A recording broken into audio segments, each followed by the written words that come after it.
Біздің туымыз көк түсті. Зеңгір көктей ашық түс бейбітшіліктің белгісі, сондай-ақ татулық пен тұрақтылықтың, тыныштықтың нышаны. Күн тіршіліктің және сарқылмас қуаттың көзі.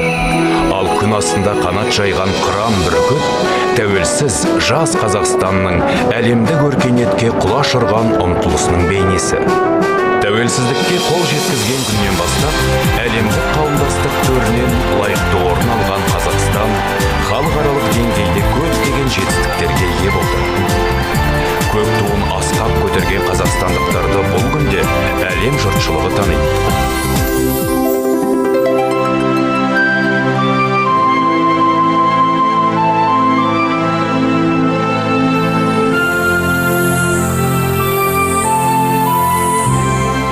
Бір шаңырақ астында тату-тәтті өмір сүріп жатқан ұлттар мен ұлыстар, ортақ отанымыз Қазақстанның жарқын болашағы жолында бір кісідей жұмыла еңбек етуде.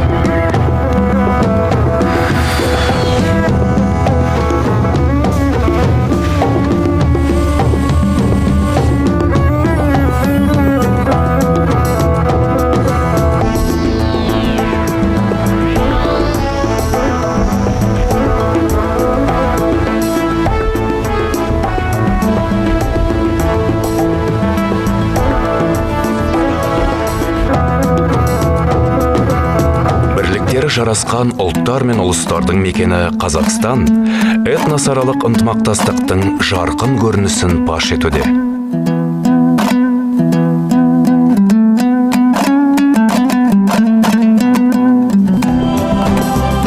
Бейбітшілік пен тұрақтылық ел дамуының алғы шарты, қоғамдық тұтастандырудың негізгі күші, сондай-ақ өсіп өркендеудің басты кепілі.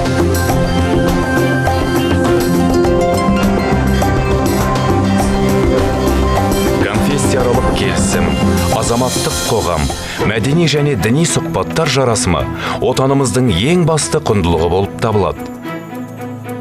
Халықаралық қауымдастық Қазақстанды өркениеттер тоғысындағы ел деп таниды.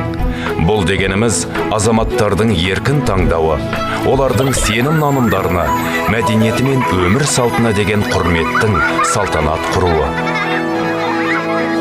Бәйтерек еліміздің басты символдарының біріне айналған. Аңыз бойынша тамырын тереңнен тартатын бұл көне мифологиялық алып бәйтеректің ақша бұлттан әр асып жатқан ұшар басын бақыт құсы самұрық құс мекен етеді. Еліміздің жүрегі Астана бұл күнде барлық қазақстандықтардың мақтанышы. Жаңа дәуір 21 ғасырдың құрдасы Астана қаласы тәуелсіз республикамыздың жарқын болашағының айғағы. Ел таңбамыздың ортасына, айналасына жарық сәуле шашқан киіз үйдің шаңырағы бейнеленген. Ел таңбаның екі бүйіріне симметриялы түрде қос қанатты тұлпар бедерленген. Ортасында Қазақстан деп жазылған. Қазақстан біздің ортақ шаңырағымыз.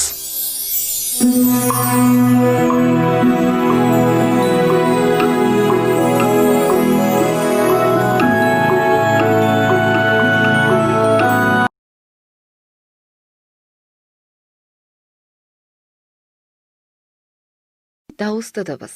Қысқа и дауыссыз дыбыс. Сый, тый сөздерінің жазылуы. Бұл сабақта біз дауыссыз дыбыстан кейін келген и дыбысының дауысты, ал дауысты дыбыстан кейін келген қысқа и дыбысының дауыссыз екеніне жаттығу жұмыстарын жүргізуді жалғастырамыз. Дауысты и, дауыссыз қысқа и. Би, ай, ки, ой. Ти, той, шие, шай, қи, қой. Б, к, т, ш, қ дауыссыз дыбыстардан кейін келген и дауысты дыбыс. Жуан жіңішке айтылатын сөздерде жуан да жіңішке дауысты дыбыс бола береді. Жуан, қиыр, жіңішке киім. Сиыр, сәбит, қимыл, иек. Жиын, жиек. Қисық, сирек. Иман, имен. Иық, иек. Қысқа и дыбысы дауыссыз дыбыс. байлық, айлық, ойлы, шай, тай, ұйым, түйін, сүйір. Мына сөздерде ый жазылатынын есіңде сақта. Сыйлық, сыйым. Сый құрмет. Сыйлас. Сыйлау, сыйымдық, сыйлату, сыйлағыш, сыйлы, сыйым, сыйымсыз. Сый. Тыйғызу, тыйдыру, тыйым, тыйымсыз, тыйылту, тыйымсыздық. Тый. Қазақ тіліндегі сый, тый сөздерінен туындаған сөздерде үнемі ый жазылады. Мысалы, мен анама сыйлық әзірледім. Сыйға сый, сыраға бал, мақал. Сыйласқанның суын іш, мақал. Жақсы сөзіңді сыйлар, мақал. Себепсіз сабақтан қалу тыйылсын. Тыйым сөздерді есіңде сақта. Есіңе сақта, сый, тый және бұлардан тараған сөздерде тек ый жазылады. Мысалы, сый, сыйлық, тый, тыйым. Кітаппен жұмыс. 42-ші жаттығу, 24-ші бет, мәтінді оқы. Дәптермен жұмыс. 45 және 46-ші жаттығулар, 24 және 25-ші бет.